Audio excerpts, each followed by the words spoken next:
nè nâu nâu đây thô mò nhôm đầm nà cầm sàn một nôm nôm triều nôm trào đào từng hạt liền ô sờ bồ plai phiêu plai cái tự do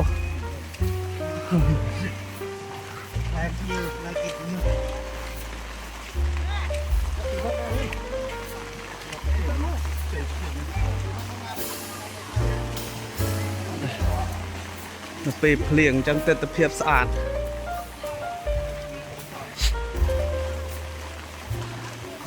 หัวนี่กี่เอาโยลานตอนลื่นเลยลานกรองกลางเงียบกัน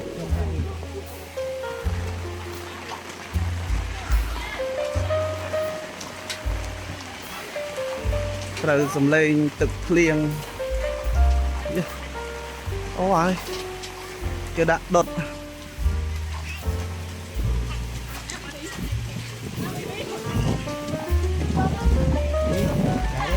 นะtục đây hả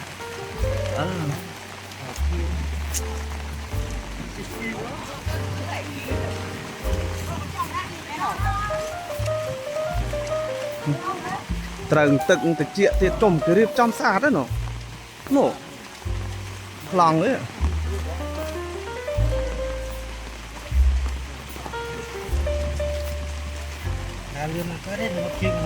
thế tức đau mùi mùi nè vừa nè cái riệp trăng đấy riệp trăng sạt à đó ồ cái nào ạt ó đó tập phần này thì trầu rồi năm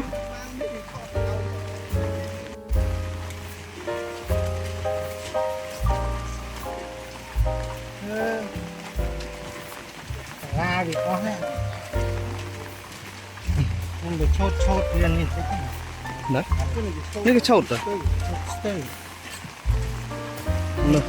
thế đọc cái kia riệp trong chân tới sưu đào lên như sạt lên ta thế xây cô riệp tới kia riệp chân đấy đằng này nè này một cái thư miên bài bọt vào cái nè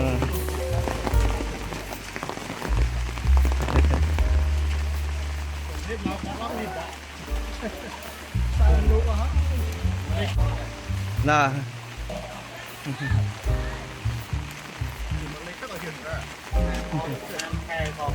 ô cái nào mà chăn nam chiếng à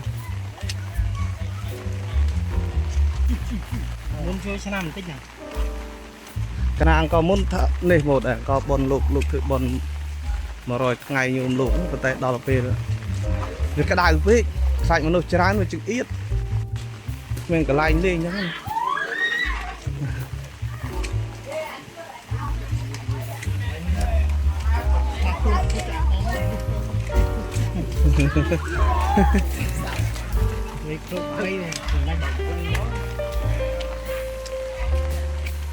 mình chết đang từ hot định mùn miền thông sầm ram miền là bong cà phê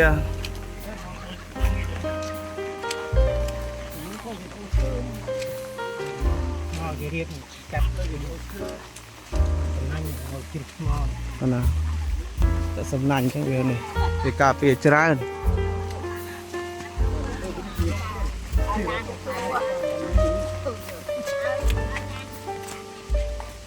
đây cái cát mà khăn nát mà đây vẫn cả đặt là về như này nè cái đặt cho giật giật là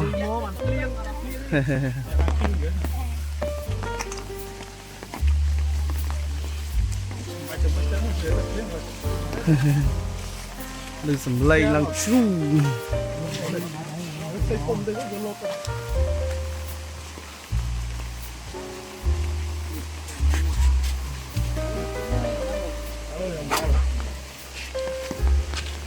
Bỏ lại tay cũng lúc bạn làm.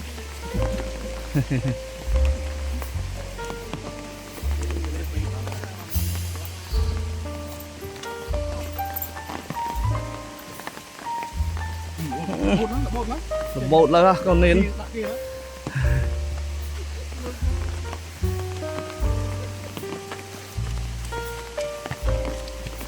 Sao? Lá à?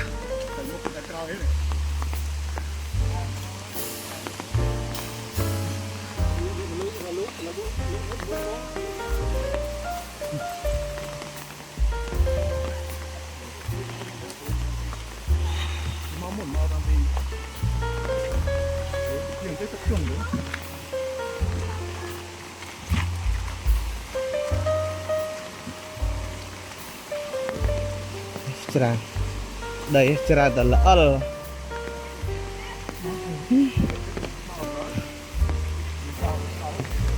Chồng dây chắc ọt miên đạp tực một tam chăn đấy.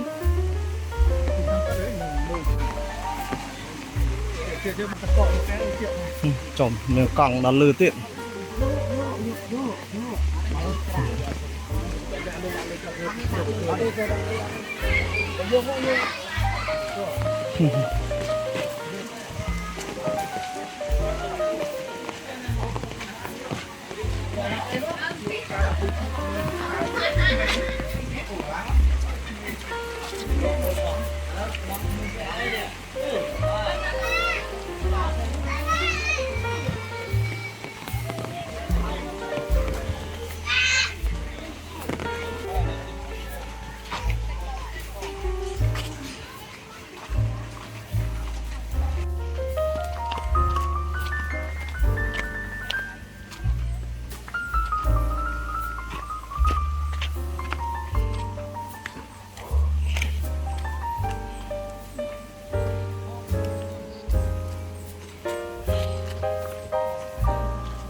Hạt ăn con mom.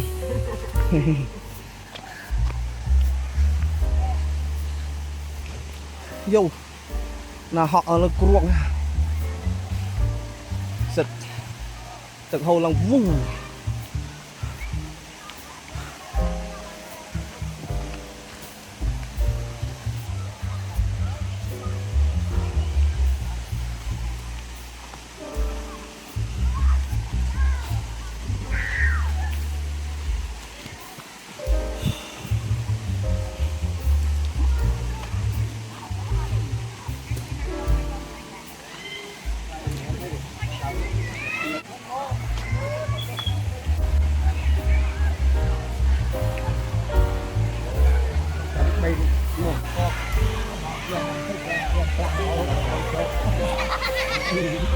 Bò cặp nên mình chọn tam bò ai cho đi một cái đó pro tam bò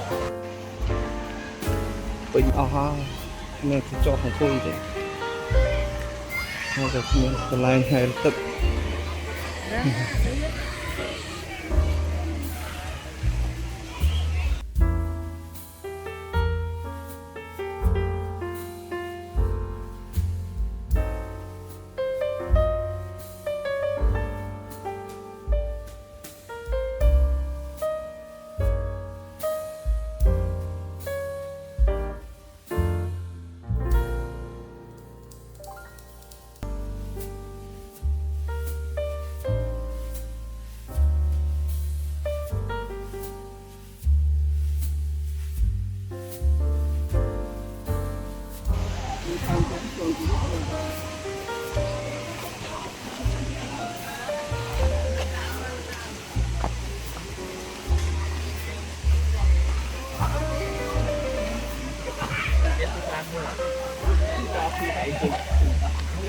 มวยกัน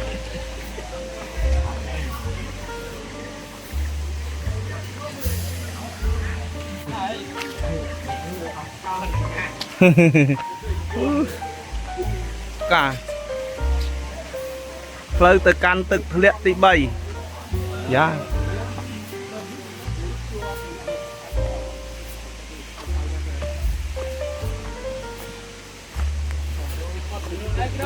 đào mưa sao tầm nó không đón lứa cái na còn phốt đâu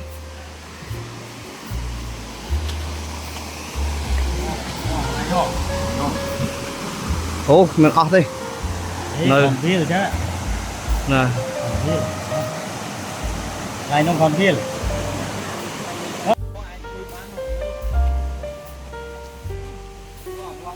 là lừa mẹ cái này coi lên chứ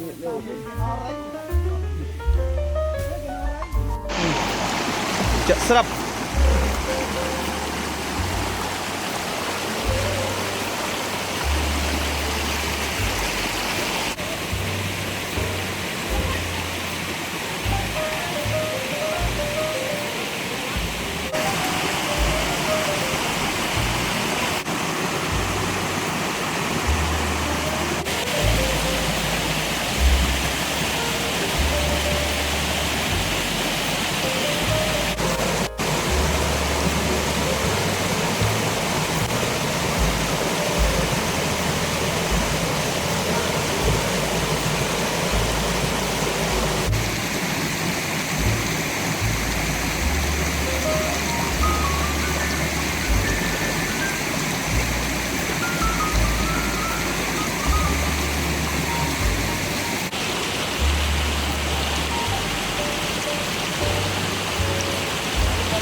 Sampai serang mentek ah.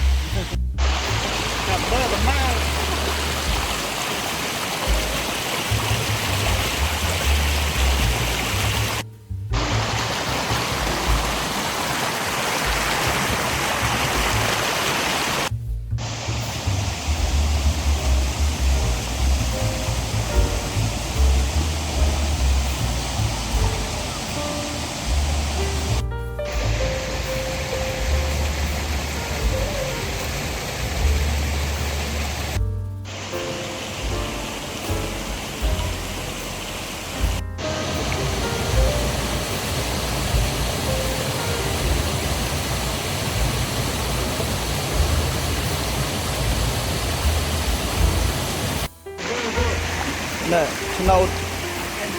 nâu đây thơm mò nhôm, nè, nâu nè,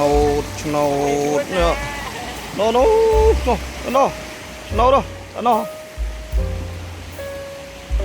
nè, thơm mò mà đôi chỉ chặt sầm mong cắt mà chỉ hiền tầng chân à,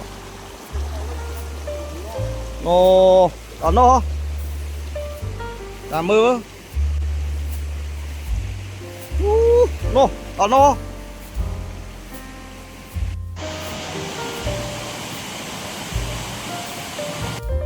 Cầm lục cắt, cầm lục mò cắt đạch, cái phết mò, đó.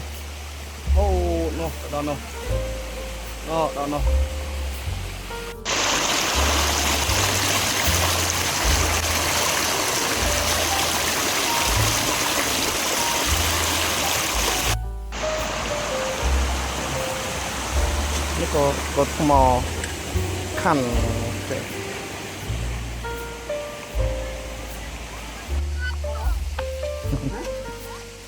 ngon không giờ nào tôi còn anh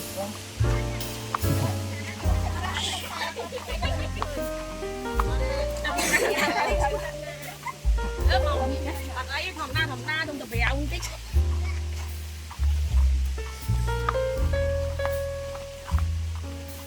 chưa rèn tục đầy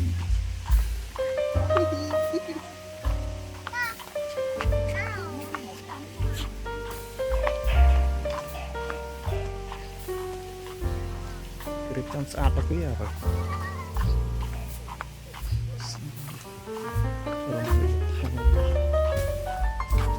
Lek Ceriu Khát Kepung Spi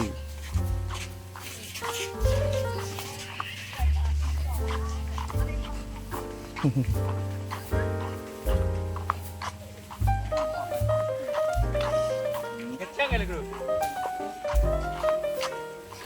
edit kan kamera yang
Yêu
Bây là bọc con ăn này ơi, cao ban mà mơn mấy cái.